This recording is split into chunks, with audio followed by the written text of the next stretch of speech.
have some wonderful, I call them immutable rules of leadership in crisis, and using force that matches the situation. Right. And so you go to Congress in 2008 and you ask to load up your bazooka with $200 billion of capital to send the message that the government stands behind the banks. And you're shoring up Freddie and Fannie at the same time. We also know there were some moments in there where you took members of Congress into private meetings and you explained to them the situation. You sold them on what you saw happening. What did you tell them in that room that gave the impression that if this $200 billion bazooka wasn't loaded up for bear, the worst would happen? Well, I would say maybe the better analogy in the story would be, and I'll come back to the bazooka in a minute because that's a little bit a different story. But at the time, I'm not, as anyone that has listened to my speeches know, it can be painful to hear me read a speech. I'm not a stirring public orator.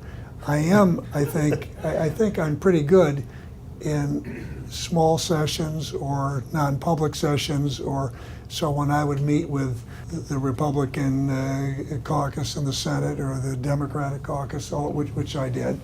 I remember after at the time of the TARP, just explaining to people at the end of the day, just simply saying, I had some senators saying to me, Hank, I remember one saying, I talk with some constituents, and including some banks, and they say we don't really have a problem.